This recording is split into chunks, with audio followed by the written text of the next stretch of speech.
here at the whānau, so here we are in this beautiful place. Looks like we're in China or something. No. So hello, how you doing? G'day, how's it going, man? Not too bad. Yeah. Yeah. Yeah, tell us your name and your story and how were you at the Freedom Village and anything else you have to say. Yeah, my name's Cameron Blake from Aotearoa in Wellington, and I was here present at the Freedom Village. Spent up to probably 2 weeks there in total, and then obviously had to return to work, and it was sad to see, obviously the way it ended, but we had a lot of positives to take from it as well. So, what are some key elements from this place that really sparked you to go, yeah, this is the beginning of a revolution or something that we hadn't seen in a long time?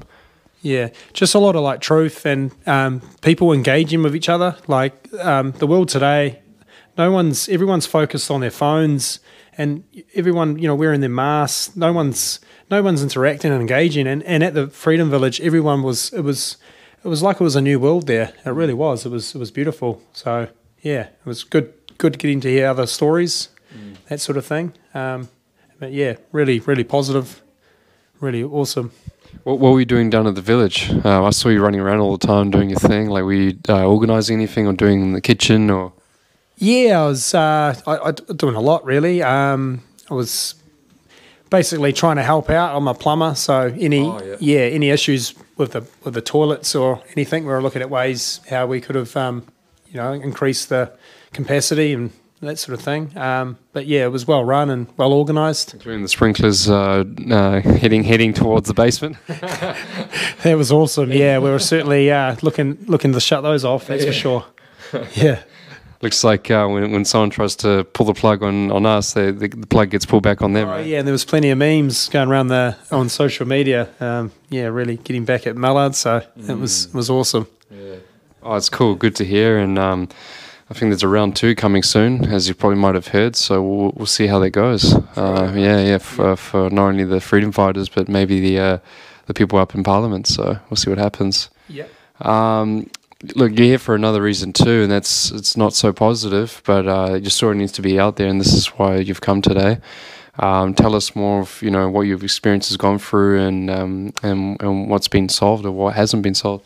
Yeah, so basically, I was mandated to get the vaccine. I didn't want it. I kind of knew that this wasn't, to try and cure you from a sickness or an illness. It was something else, and I've obviously had it now. I've had both jabs, and now basically my heart, I've got problems with my heart. It's basically, it feels like a stitch, and it comes and goes, and it's not good. It feels like it's getting worse too, but it's very frustrating. But what could I do? I had my boss on my back. I had my girlfriend too. She was obviously putting a bit of pressure because without a job, how we're going to pay the bills. So yeah, it was tough, but yeah, I've got to accept it now and try and fight it, and hopefully it comes right. And so for what job was it mandated for, and when did you get the jab as well? So I'm both of them. Sorry. Yeah. So I'm a plumber, and it was basically early this year. Basically, it was the 7th of January was the first one. And then the second one was on the 13th of February. And basically as soon as I've had those, I've had problems with the heart. So would you say what happened after the first one and then the second one? Was one worse than the other, or was different symptoms, or? Yeah, so the first jab, basically, I had a sore arm. It was quite bad. Probably it felt like somebody had punched me quite well. And that was sore for probably up to 6 days. And then basically the heart, I could feel it. It was bang on about the 2-week mark. Just could feel this achy sort of like strain, like load on my heart. Right. And then it sort of went away, calmed down a bit, and then obviously got the second one. And then now, it's coming back to kind of haunt me. Yeah. So. Have you gone to hospital or anything like that? Is there any sort of situation that you went through and what happened through that? Yeah, so I worked a couple of nights ago, and I was basically driving. I got to a stage where I was like, man, this is getting quite awkward and quite painful. So I headed to the hospital, and when I explained all my symptoms to the nurse in the emergency room, they told me basically to sit down and we'll see you as soon as we can. And all of a sudden I had a young guy stand up, and he asked me, do you mind if I sit next to you?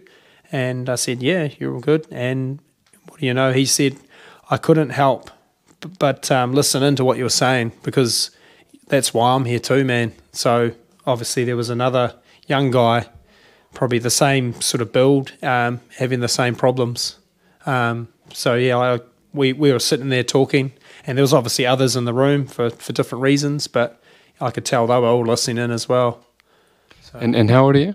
29. 29, and already having heart problems and feeling that sort of thing. And Yeah. and do you have any family history of anything like that before? Have you ever had any heart problems prior to that? Never, not at all. I'm basically I'm pretty outdoorsy. I play football. Well, I used to play football and ride mountain bikes, motorbikes, and that sort of thing. Keep myself pretty fit and active. And yeah, the doctors and the nurses, some of them tried to just sort of palm it off.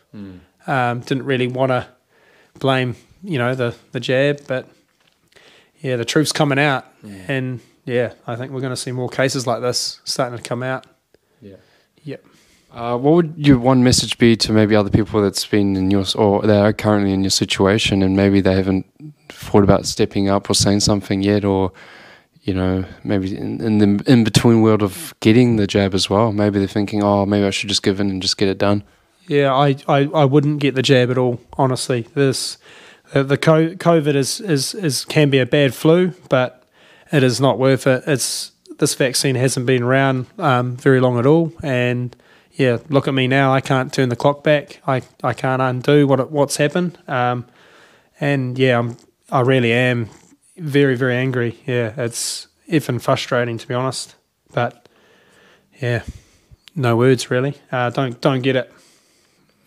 Is there anything that's in the back of your mind thinking that it would get any worse or any better? Yeah, well, that's the next thing I'm worried about. I've got 2 young kids now.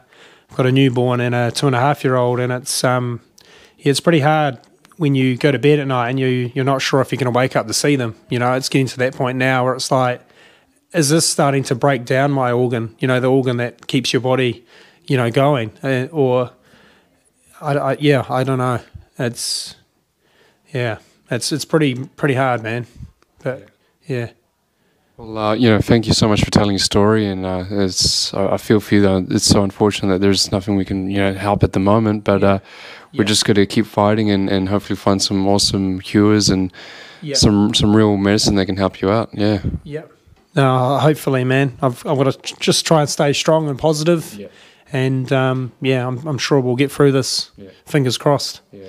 Yeah. Thanks, Cameron. Yeah, thank you, man. Yeah. Cheers.